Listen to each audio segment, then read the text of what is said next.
Clip of the Day. Ban Ki-moon, so she asks the question, she sets up a very nice intro, and the guy, no one is answering the questions.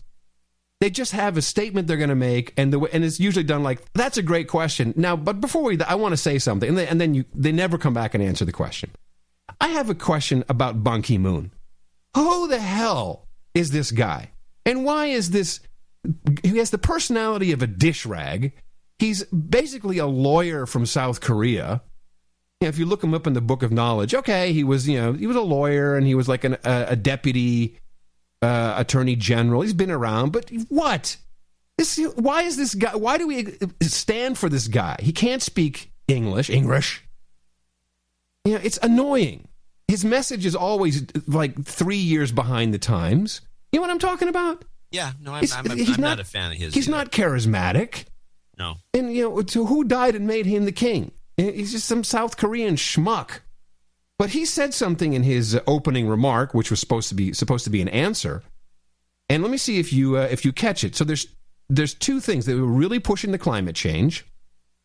And it became very interesting when Bill Gates was his turn at bat, as we find out that there's multiple agendas going on amongst the elites. But first, listen and tell me, I caught this, I was like, whoa. It will strengthen our capacity to resilient infrastructure.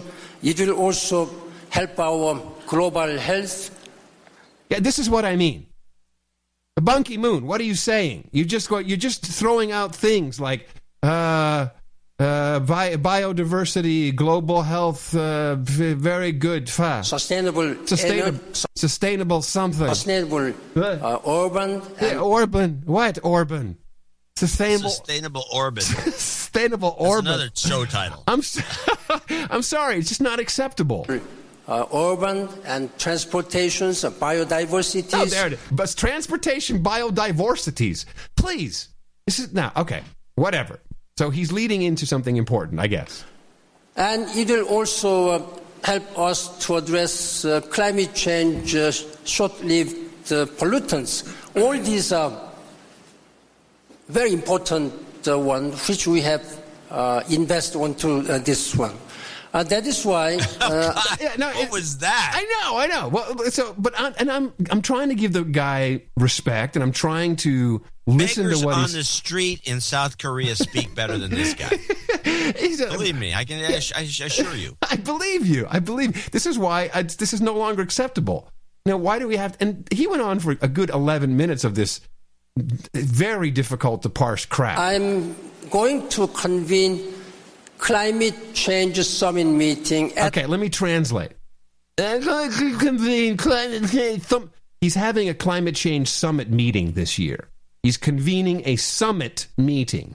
And this is basically a promo for his summit meeting. That's all that he's interested in doing. However, the United Nations on September 23rd, this will be only dedicated on climate change. I'm inviting all government leaders, business leaders, and civil society leaders, and even philanthropic community leaders. Hey, invite a couple podcast leaders, Bunky, if you want some excitement. So that they can bring their own commitment. There are two purposes. Bring their own commitment and true purposes. First, raise political awareness and political will at the highest possible. Where is this guy? Where has he been? This is the only thing people are doing is raising political awareness about climate change. Because we do not have any time lose at this time. We have only 2 years. Okay, did you hear it?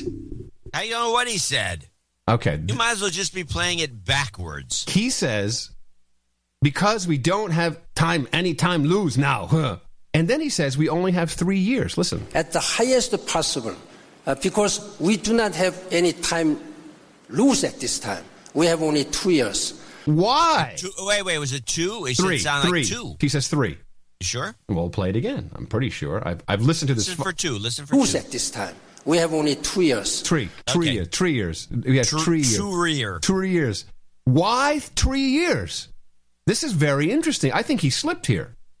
Okay. What's the deadline? I'm all ears now. But unfortunately, the only thing I can think of is the end of President Obama's term is 3 years. Oh. I can't think of anything else. But he really says it like, hey, this is important. We only have 3 years. 14, so 15, so 2017, something's up. Well, hello, Psycho Man. Yes, 2017 would be the collapse of the world economy. Thank you.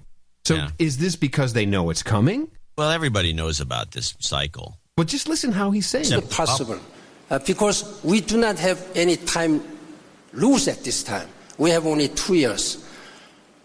Please bring your ambitious target and commitment to bring some sandwiches. I don't know what he's asking us to bring. Tackle this climate change. Tackle. And second one is to catalyze ambitious and decisive actions. Nah, he just goes on and on. He's incomprehensible.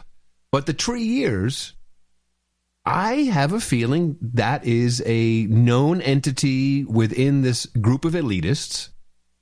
And there's something they're running up against. And, of course, it's no surprise that Al Gore was there. And I have to say, Al Gore is good, man. When he's on his game, when he's not humping women in hotel rooms, masseuses, like a little poodle, we have him. I think he wants them to...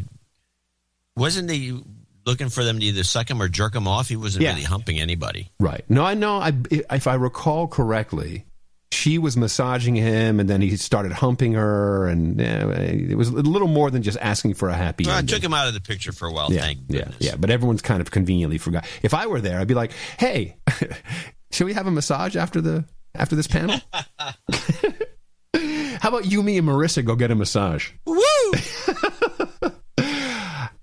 Al Gore is good, man. When you listen to this rap he's got, now first of all, he's been working for Kleiner Perkins. No, but when you hear this rap that he's got, just imagine you're a confused elitist or rock star. It's kind of the same thing, and you believe that because you're rich and you have a huge fan base that you know how to save the world, which is pretty much what all these people believe on the stage. This is the sad thing. Listen to his rap. Now, where climate itself is concerned, there is convergence there as well. These events that come out of climate-related extreme weather. Oh, write that down. Climate-related extreme weather. I have climate-related premature ejaculation. Really hurt the fight against poverty. Really hurt. And the fight to improve health. It really hurt the fight to improve health? What?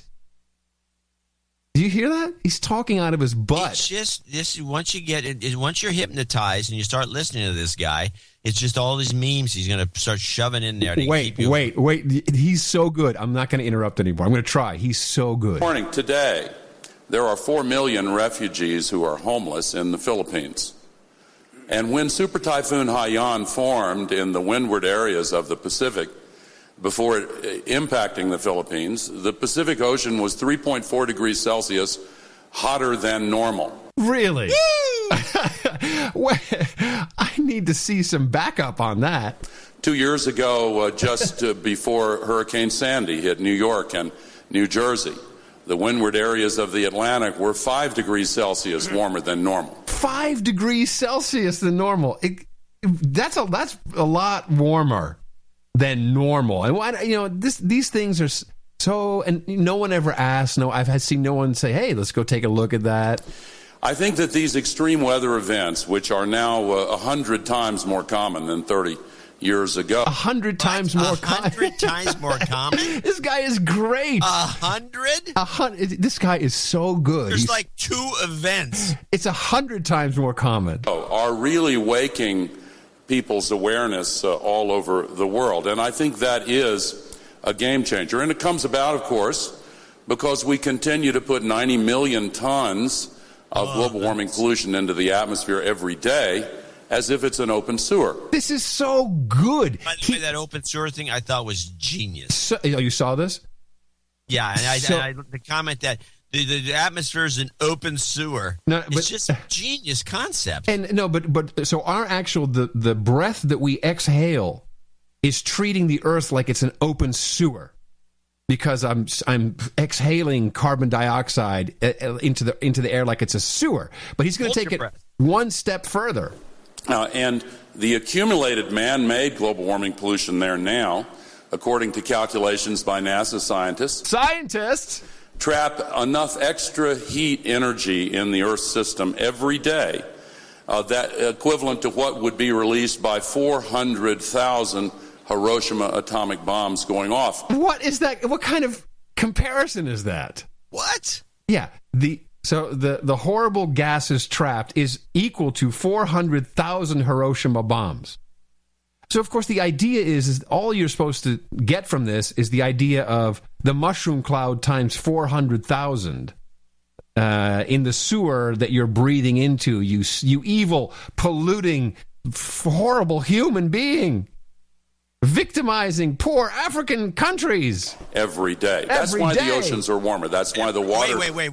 Every day? Every day. There's 400 bombs? 400,000 every day. 400,000 bombs? Every day. Every day? Every day. 400,000 Hiroshima atomic bombs going off every day. That's why the oceans are warmer. That's why the air is warmer. That's why the droughts are deeper, the floods are bigger, the ice is melting. Shut up already.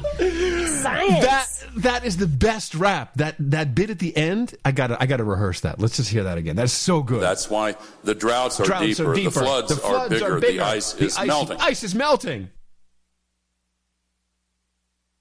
The guy is stellar.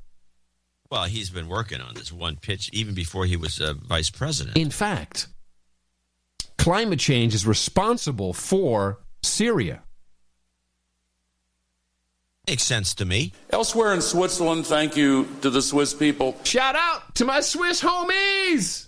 There are these negotiations involving the future of Syria.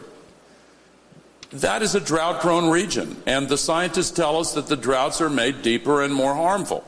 From 2006 to 2010, 1 million people from rural areas of Syria were driven by the worst drought they've had into the cities, joining 1 million refugees from Iraq, by the way, and the sectarian tensions just bubbled out of control as a result. Okay, let me just understand.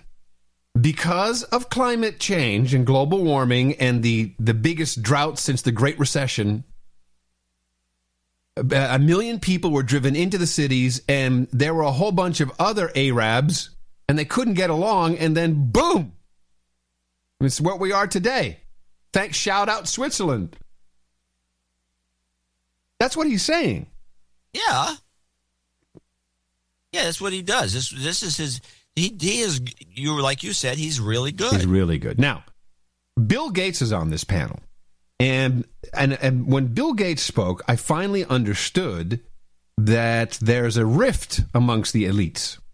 Oh, there's always a rift. That's the greatest thing about it. Right. So you have the climate change elites, which is really about putting a price on carbon, taxing people, and then pretending to send that to victims. And of course, some victims of climate change will get money, but it's all going to be stolen by the likes of Al Gore, or at least skimmed. And I'm very happy to state that as fact with his carbon exchange. It's skimming scammer, scam skimmer.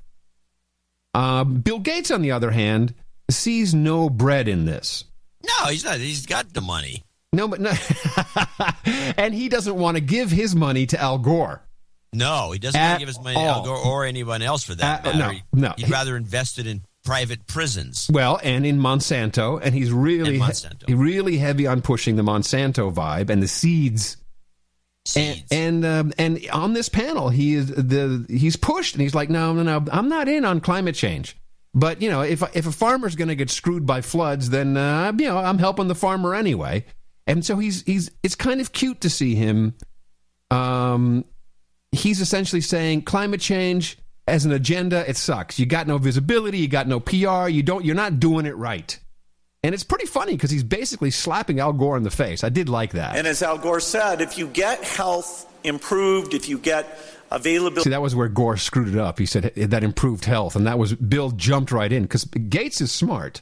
And unfortunately, Bill Gates really, really believes that he is smart enough to save the world. Of contraceptions, then families will voluntarily decide to have less children. And that's good for all of this. If you want to feed, educate, preserve the environment, getting the peak population to be closer to 9 than 10 billion. Peak population? And why is 9 better than 10 billion, John? Do you have any idea? No idea. Well, it's better for Bill. Why don't you just take it down to 500,000, Bill, like the Georgia Guidestones command you?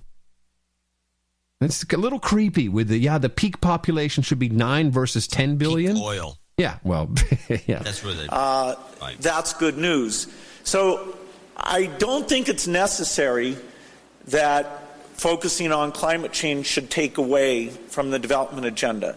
It's the development agenda versus the climate change agenda, you see. Climate change is a very important issue, and in fact, it should make us invest more in helping poor farmers, because weather's always been a problem for them.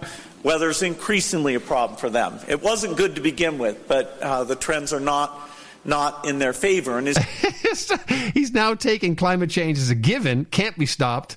So I'm going to help the farmers. They get better seeds, storage, then they can handle a year that's bad without malnutrition or, in the extreme case, starvation. So the good news on the development agenda is there. I think one thing that both agendas need is research and development focused on helping them achieve their goals. Yeah, more government money flowing in is what that means. So in health, that would be an HIV vaccine, a malaria vaccine. In energy, despite the progress, reliable energy requires storage, requires getting the economics to be even better. And it's disappointing that the R&D budgets, whether in the energy space or the health space, haven't been a priority, and the economic crisis has made it easier not to think of those investments, because they only pay off in the 10 to 20-year time frame, particularly if you add in the deployment complexities for both energy and health. Very interesting what he's saying here. So here is a scientist saying to Al Gore, all this stuff you got doesn't work. It just doesn't work. It's nice, we need more research because it doesn't work. Your sun and wind is just not really working. So I think both things are very important. I think climate's got an awareness problem, and an awareness problem. What does he mean? Climate's got an awareness problem. Yeah, I think what he means is people are aware it's a scam. Oh, I bet you that's exactly. What else could it mean? What else could it mean? And he's a cynical douche, that Bill is. One issue I think we have to be careful of is as the poorest are being lifted up, as they're getting lights and refrigerators, we are going to use more energy. There's not a solution here where we use less energy. We have to make the energy we use not emit any greenhouse gases, particularly CO2. So development's going well. Nukes. Yeah, and it's interesting because this is perpendicular to what the president said when he was in Africa and said, y'all can't have refrigerators. Remember that? Yeah. You can't have lights and refrigerators. You can't have that. Climate, I hope people are right that we can get the same sort of understanding of the solutions there that we now have in the development space. In other words, development, great. Climate, sorry, you're sucking. You're just sucking. Yeah, you didn't pull it off. No. And now you're with Gore just making it up as he goes along with some of these exaggerations. It's just... Oh, but people buy into that. Particularly, who's going to... people are enamored by a celebrity like Gore. They go, it's Al Gore talking. What did he say? Actually, now that you mention, I want to just as an aside. Mm-hmm. So Al Gore is... I was watching old reruns of 30 Rock, which are still better than half the things on television. Yeah. And there's one episode where Al Gore comes on. And all throughout, even though they have it scripted, and it's moderately amusing, Tina Fey, I don't care what she thinks, how good she thinks she can act. She had a look on her face during the whole scene that was just, I love this man. Yeah. I would do anything for him. Just that you could just see it. I mean, she couldn't get it off her face. This adoration. Yeah. And she's a celebrity. Yeah. No, Hollywood loves this guy. Yeah. So finally, just to give you an idea of the type of people that are at this. And this is, I think, probably Davos is a place to go meet your customers.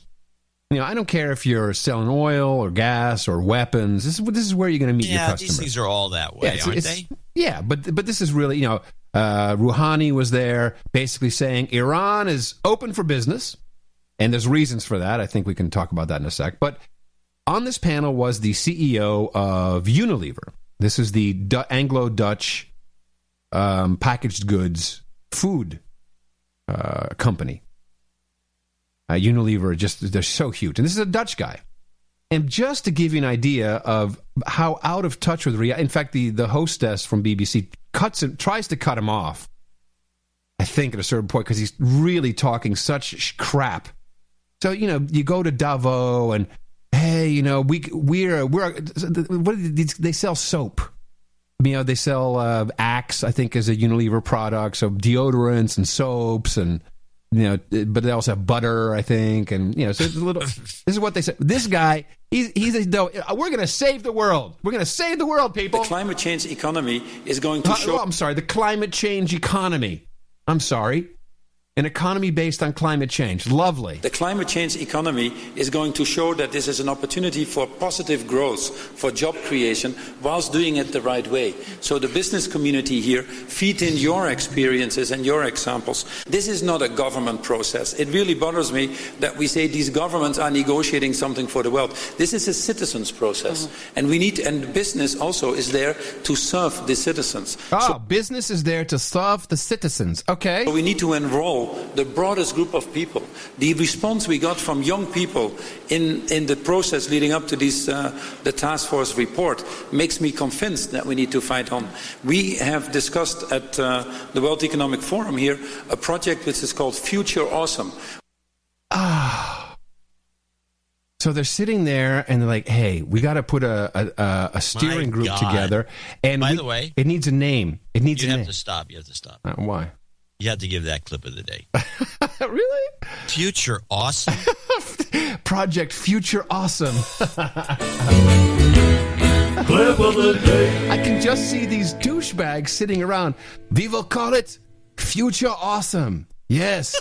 Yes. All the kids think it's really great. We will call it the Future Awesome. Yes, awesome. Wait. Call Curry and Dvorak for the jingle. Yes, awesome. Future awesome. Yes, it's awesome. Yes, very good. Very good. Awesome. Everything is awesome. Future awesome. Very great. Where all the companies and others put all their connections together. Get the Twitters, the Facebooks, the Googles. Get the Twitters, the Facebooks, the Googles. We put them all together for Future Awesome. We will save the freaking universe, and man. Others together as well. And others together as well. I think I have a boner in my pants. It's fucking crazy, man. A billion and a half people. Create this movement because it's for everybody else. Shut up. You mentioned the complexity of the debate, and Al Gore, I suppose the difficulty with climate. Let's go back to Al Gore. Yeah, let's go back to Al Gore because you're a moron. Did you hear how he's like, Future Awesome, they get the Twitters and the Googles and the Facebooks and you put them with other people as well, and then all of a sudden you're buying all of my deodorants. We put it on the packaging, save the earth, right there in the pack with the URL, futureawesome.org. Your accent is great. It's sad. Especially the way you say the word earth. Earth. And as the Secretary General just said, we only have 3 more years. 3 years. 3 years. I tell you, no Bush, but 3 years. I make a joke. Wow.